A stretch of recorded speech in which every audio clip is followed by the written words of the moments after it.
Struktur galaksi di alam semesta ini ternyata mirip otak manusia. Pada jarak yang sangat jauh, galaksi diatur dalam struktur filamen, node, dan void, yang secara kolektif dikenal sebagai jaring kosmik. Di dalam otak manusia, neuron juga diatur dalam jaringan filamen dan node. Kemiripan ini telah lama membuat penasaran para ilmuwan, seniman, dan masyarakat umum. Sekarang, penelitian baru yang diterbitkan di Frontiers in Physics menunjukkan kedua sistem itu jauh lebih mirip dari yang kita duga. Dua peneliti Italia, astrofisikawan Franco Fazza dari Universitas Bologna dan ahli bedah Alberto Velletti dari Universitas Verona, melakukan penelitian untuk melihat apakah kesamaan visual memiliki hubungan yang lebih dalam. Neuron dan galaksi adalah sistem yang sangat berbeda yang mengatur dirinya sendiri menjadi struktur besar, yang menurut penelitian tim dibentuk oleh prinsip dasar yang serupa. Mereka tidak menyatakan bahwa kita memiliki alam semesta di tengkorak kita, atau bahwa kosmos adalah otak raksasa dari entitas yang lebih besar. Mereka hanya berfokus pada properti dinamika jaringan. Sebagian besar hubungan antara otak dan kosmos hanyalah kebetulan. Otak rata-rata memiliki 69 miliar neuron. Dahulu, perkiraan jumlah galaksi di alam semesta adalah 100 miliar, tetapi sekarang diperkirakan 20 kali lebih besar. Sekitar 77% massa otak adalah air. Sekitar 70% dari materi energi alam semesta adalah energi gelap. Tetapi, mengingat tampilannya yang mirip, apakah jaringannya dibangun dengan cara yang sama? Para peneliti menemukan bahwa jaringan saraf otak kecil pada skala antara 1 dan 100 mikron diatur dengan cara yang mirip dengan jaringan kosmik pada skala antara 5 juta dan 500 juta tahun cahaya. Penemuan tersebut tentunya menggelitik. Meskipun skala yang sangat berbeda dan kekuatan fisik yang berbeda membentuk jaringan, mereka mengaturnya dengan cara yang sama. Pertanyaan selanjutnya adalah, bagaimana ini bisa terjadi? Mereka tidak bisa menjawabnya. Tapi, video ini belum selesai. Ini baru opening, bumper video ini juga belum muncul. Mari kita cari jawabannya dengan cara lain.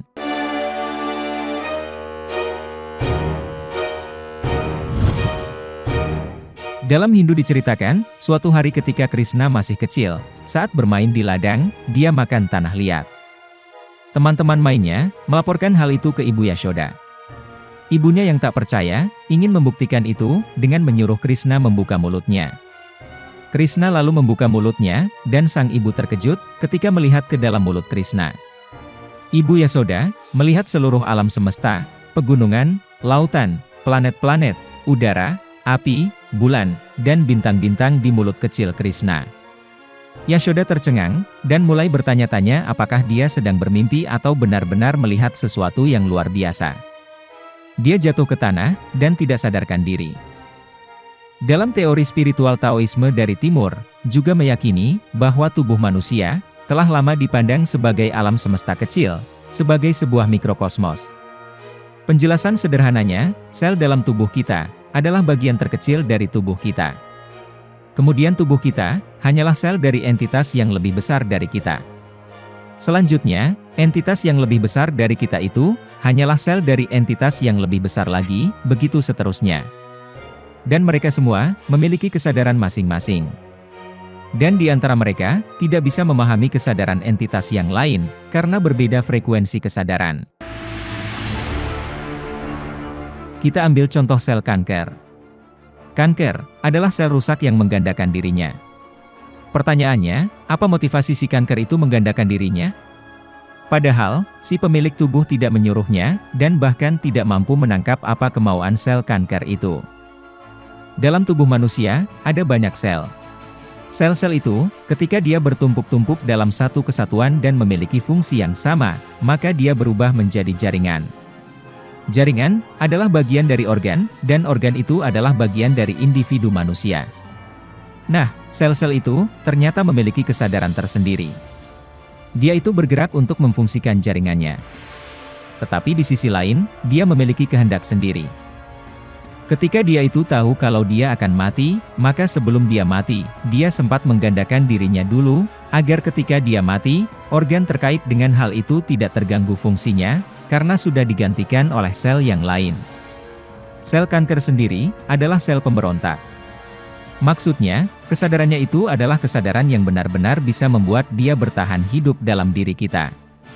Intinya, mereka berkesadaran sendiri, dan kita tidak bisa memahami ataupun berkomunikasi dengan mereka. Para ilmuwan sedang mendiskusikan teori filosofis yang aneh, bahwa segala sesuatu di alam semesta adalah sadar. Ada dua teori umum tentang kesadaran, yaitu monisme dan dualisme. Dalam monisme, umumnya lebih disukai oleh para ilmuwan, karena kesadaran dipandang sepenuhnya sebagai konstruksi otak fisik.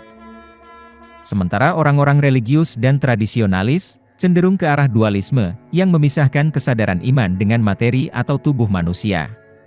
Panpsikisme adalah teori ketiga, yang menggambarkan kesadaran sebagai inheren dalam semua materi, baik yang hidup, maupun yang tidak bernyawa.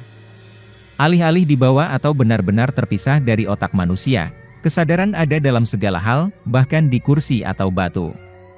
Dan beberapa percaya, bahwa ada kesadaran dasar yang ada di seluruh alam semesta. Teori ini telah kembali ke permukaan, setelah studi ilmiah baru-baru ini tentang mitokondria. Ternyata, mitokondria yang ditemukan dalam sel tumbuhan dan hewan, menunjukkan perilaku sosial. Studi yang diterbitkan pada bulan Januari di jurnal Neuroscience and Biobehavioral Review, tampaknya menunjukkan bahwa mitokondria adalah makhluk yang sadar. Tetapi, mereka tidak benar-benar mengatakan apakah jaringan di mitokondria adalah hasil dari proses biologis atau kekuatan mistis.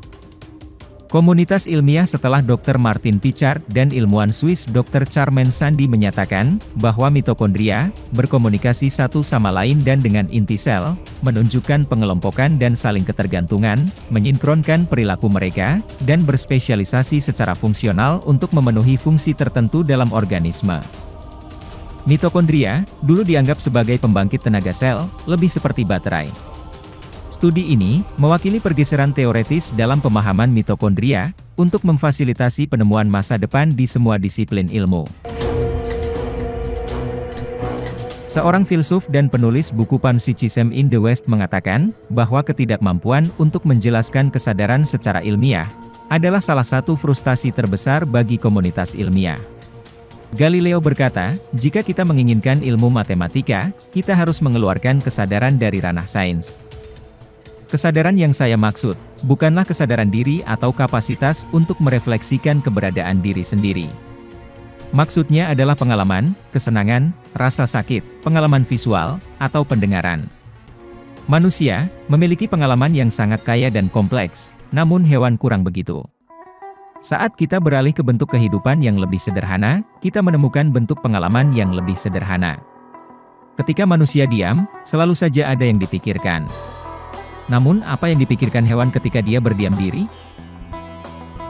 Lalu apa pula yang dipikirkan benda mati ketika dia berdiam diri? Para filsuf ilmu pengetahuan telah menyadari bahwa ilmu fisika dengan segala kekayaannya, terbatas pada memberitahu kita tentang perilaku materi, bukan tentang kesadarannya. Salah satu filsuf yang mengusung panpsikisme adalah Philip Goff. Karena panpsikisme adalah postulat metafisik, maka ketika ditanya mana buktinya, Goff dengan tegas menjawab tidak ada. Lalu bagaimana mungkin kita bisa mempercayai kebenaran satu hal yang tidak ada buktinya? Goff menjawab bahwa di dalam sains tidak ada yang benar-benar terbukti. Dengan sains, kita hanya mencari teori terbaik untuk menjelaskan data, entah itu hasil observasi atau eksperimentasi. Dan panpsikisme adalah teori terbaik yang dapat menjelaskan kesadaran. Penjelasan paling sederhana, mengapa manusia bisa memiliki kesadaran, karena kesadaran memang ada pada semua hal. Otak manusia sendiri, secara harfiah adalah salah satu struktur paling kompleks yang dikenal di alam semesta, yang merupakan yang terbesar dari semua kerumitan. Neuron berjejaring, berkomunikasi satu sama lain melalui koneksi yang disebut akson dan dendrit. Urutan 100 triliun koneksi antara neuron yang membentuk jaringan saraf inilah, yang menciptakan siapa Anda. Alam semesta juga berjejaring. Jadi, apakah kita hidup dalam semacam otak suatu entitas yang lebih besar? Menurut saya jawab sementara iya dulu. Nanti kalau ketemu jawaban di kolom komentar yang lebih memuaskan, akan saya revisi.